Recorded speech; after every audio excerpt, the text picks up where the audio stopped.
Bart, it's so good to hang out today at React Universe. Tell us about React Native Video, and how long you've been involved on the project.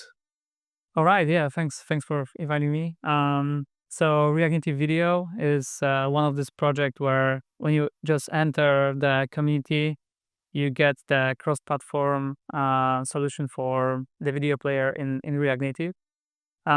So we have kind of like inherited this project from the community around 2 years ago, and since then we maintain it. We've done a lot of improvements, moved from version 5 to 6, and now on the way to release the version 7. But we soon gonna discuss that. I guess the first thing to tell you is how to basically start with React Native Video. So you basically just take one of these demo app we've got in our repository, or you ask some LM to do that, and you can try almost all these platforms you have, from iOS, Android to TVs to like this space is covered with this library. So iOS, Android, Fire TV, Android TV. How is the library you're building with React Native? How is it able to provide a video player across all these different device types and platforms? Yeah, that's the point here. It's the APIs are very different, and also the capabilities of each platform is different. Like nobody was there to tell any platform to build something this way or another. But there are some kind of like standards that these platforms are trying to follow, and mostly the web standards are there, and mm, web is also supported by React Native Video to some extent. So we try our best to make this happen. So it's like, pure cross-platform. There's like dream of every not React Native developer, actually every developer. I just want it to work. Yeah, just make it happen with like one line and run everywhere. It's like it's still an ongoing process. Yep, definitely. Last year, we did a panel together on the challenges of building for apps that work across different devices, including TVs. One thing I've been thinking about since our last conversation is what is something that's harder than it appears when it comes to getting video to work in an app, whether it's a mobile app, whether it's a TV. Yeah, imagine someone for the first time is trying to get trying to get video up and running. Yeah, what's something that's a lot harder than it seems like it would be? I would say that if you look at the ecosystem right now, if you just go and download any app which has a video feed, you're gonna notice that it works like just it's so snappy, and it looks great. TikTok, Yeah. Instagram, kind of just flipping through. Yeah. You just go and see. Oh, that looks perfect, and then you start building on your own, and you use open source tools, which are there, and it's like they are so available just to download and check. And you notice that it's not everything is so snappy and so great. So we did like a lot of research R&D around how to make it better for the performance to just look like very close to what's the standard in the industry right now. And that's why the version 7 is there for allowing preload the video first. So it's like the experience much better, and we are looking to add some additional performance boosts to all this stuff. So right now, if you go and download the alpha version, you can test it, and yeah, we are very hungry for feedback from the community. So I guess let's double click on that a little bit. So you have a new version of React Native Video that's coming out, and when I was looking at some of the latest releases in alpha, it looks like a complete rewrite. So for folks that are new to React Native Video, the project itself, tell us a little bit about this new version, and also I was curious, why did you and the other open source contributors decide to kind of do a full rewrite? Yeah, really curious about this new project and what type of feedback you'd like for it from the community. First thing is the new architecture. So it was there for a couple of years right now that okay, we're gonna need to move to new architecture fully, not just by interop layer, but like fully. And then there was this standard that were there in the web for some years right now, that you need to have the clear separation from view to the player, so it's they're not coupled. And the thing is that every Reactive video library that were there um, had this coupling from the beginning. So we knew that these two things need to happen, and they are like very like mm, at the source of how the architecture is built, and the full rewrite was like the only way to go, actually. So we were searching for community and partners to help us with that. And right now we like moving with full speed to make it happen, to so that it's like at the level of V7 V6 when it comes to features. Some of them going to be provided in the core of the library, and some as plugins. So Okay. this is the way to go, with to have this vision that you have like fully operational modern video player for the community. Yeah. Pretty cool. Yeah, as of my last time I checked NPM, it looked like React Native Video has over 301,000 weekly downloads. I mean, anytime I look at a project, I look at how often it's getting updated, how much community feedback's coming in. It seems like the project has really taken off as the need for video that just works across platforms is more and more of a need for developers. What are you kind of hoping the next couple of years looks like for the project? Quite some time ahead to think what might happen, but well, there are like different ways you can get the video in your app. When you use React Native, you're gonna search for the video player. You're gonna have Expo video players. You're gonna have React Native video player. You're gonna have some commercial video players. Then you can basically buy license and try to work yeah, in this way. So basically we try to find the way to have this like open core for the video player to allow most of the features, and let the communities and companies build with the open core, and um, either maintain themselves and own the code base, or allow the community and us as a plugin provider to have some provide them with some enhanced capabilities. So this should basically allow companies to choose not only between, okay, open source, build it on your own, and commercial players and having the full vendor locked, but be able to just build. Almost like a plugin Yeah. infrastructure where they can extend it as well? Yeah, yeah.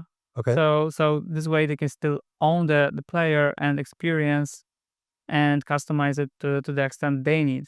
So that's the vision I have. It seems that the community is trying to also like go this way, um, and not only the community but also the whole industry and ecosystem. Yeah, Right.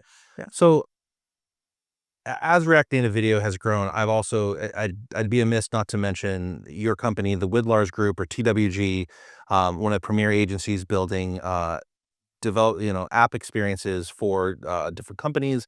What I wanted to, which is great. What I really was curious about with React Native Video growing, with the need for video both recorded and streaming working, what would you say are some of like the top needs that you're hearing from your customers? And what are I'm assuming at some point folks try to do it themselves and end up needing specialists to come in. What are you in 2025 and in 2026? What are the top asks and needs you're hearing from your clients and just from the community at large related to video?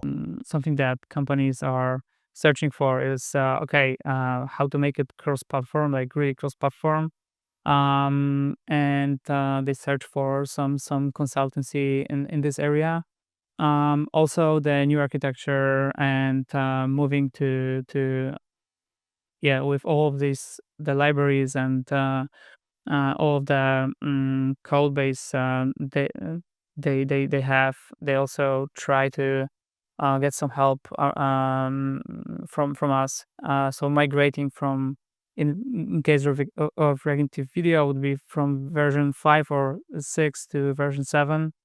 And then there is this whole performance area where Performance optimization. yeah, you'd say like optimization would be like it sounds like okay, we're gonna help with like 20%, like or like 10% of performance. But think of is more like it needs to be like the whole like disruption when it comes to how the video feed works and feels.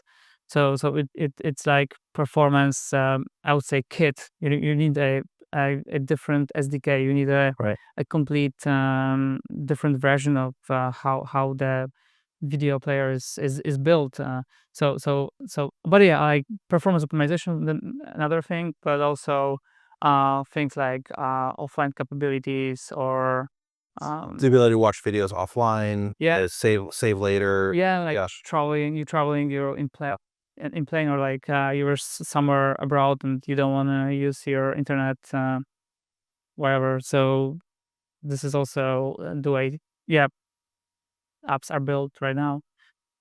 What else? I guess this is the yeah. Probably video encryption is something that a lot of your clients probably need. Yeah. When the content is like you would say it has more value than yeah some like social media. Yeah. So if it's like ed tech or like fitness app, and you don't want to, or some like e-learning, you don't want to make this video available just everywhere. So having encryption DRM or other way to encrypt, yeah, it's also something that companies community need. Yeah.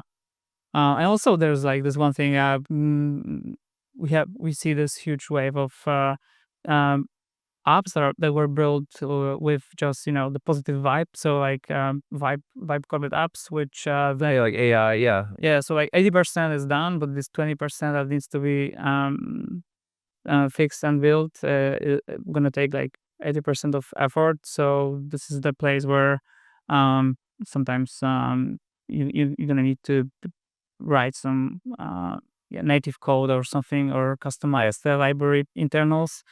This is something that current AI tools won't handle yet. Yeah. You mentioned earlier something about LLMs. I noticed in some of the latest releases you have an LLM text file. What Talk to me about that. I mean, I know that's something a lot of developers are thinking about. Why did you put that in the project, and how, if anyone watching today wants to try out, use their own agentic coding tool or vibe code, if you will, what does like an LLM file do here? I'm very curious as a open source maintainer. Yeah. Yeah. So basically, it's the documentation that is built for LMs. So they're gonna Oh, be inside the project directly. Yeah. so the easy way to do it if you're a maintainer, you basically just generate the LM's txt file out of your documentation once, and you just push it to your repository. You can also have this way to like auto update this file each time you change something in your code base. But basically, it's like for LMs to use your library efficiently. Yeah. So, and it's I love that. yeah, it's Do you have any, so for yourself, are there any LLM vibe coding tools or LLM agentic coding assistants that you've tried out or used yourself? Any favorites you have yet? um yeah, mostly it's Cursor. Cursor, okay. Yeah. Yep. One other question I have is, you probably don't remember this, but about a year ago when we first met, you taught me about the concept of glass to glass latency, or just the importance of glass to glass. And so, for anyone that's not kind of in the video industry or in the streaming industry, maybe talk for a minute, just kind of explain the concept of uh, glass to glass and why it matters, especially in the field of React Native video. Basically, glass to glass is the time from the camera, which we have here. Like cameras, they like record, and another glass that is in this glass to glass is the um, mm, screen where this is displayed, right? So imagine that we go live here. We're not live here. Uh, but like imagine it, we go live, and the time between me saying something and somebody hearing that in like like Somewhere in the world. all around the world, like this is the glass to glass time, and sometimes you actually need it to be as slow as possible. The time, like, and imagine if it's like you want to have this real time conversation with the viewers. So Oh, like an interactive, like yeah, streamers are watching and commenting. yeah. Okay. Just imagine that it's Yep. simple case, and it's in e-commerce. It's in like Sports. sports. It's like there's like premium content wherever Twitch kind of thing. Audience participation while Yeah, streaming, okay. yeah. But mm, like e-commerce right now is like something that currently keep using. Try using that so that influencers just show some stuff and Real-time feedback from the audience. yeah, and imagine that there's like a couple of seconds delay. Uh, is like it's completely unimaginable. Like you can't make it. You can't have any lag. Well, The expectation is immediate. yeah. So there are like different technologies to achieve like really low latency communication. You would say, right? Um, so this is something that yeah, you can build with WebRTC, or so like the standard that allows you to have super low latency. But there are like m- many different yeah, ways to build it, and you can use React Video for displaying, but not for like the whole um, signaling and connecting. This is like Right. another piece of software you need to build. There's a lot involved in this stack to get video how we expect video to be live to get it to just work. Yeah, Um, yeah. alright, so for anyone that, hasn't tried out React Native Video yet, how can they get started, and what, would you love for them to try out? Yeah, just go and ask your LLM to add React Video. Oh, shoot. Vibe code it, okay. Yeah, and the party gonna start like this. Yeah. Um, No, no, but in all seriousness, yeah, you can go and download one of the demo app, our example app, from our repository, and start from there. It can be your boilerplate for your app if you have a new app. If you have like app when you want to add video player, just follow the documentation, or as I said, like just ask yeah, LM to do it for you, and it's gonna be helpful thanks to the LM's txt files that are there. Yeah, and so I'm assuming you're on NPM, you're on GitHub, you probably accept GitHub sponsorship, like, yeah, you have all of those profiles and everything? yeah. There's the community, so once you enter, you can search or write some issues. You can ask on Discord channel. You can reach out to us if you have some questions. We help in some limited capabilities.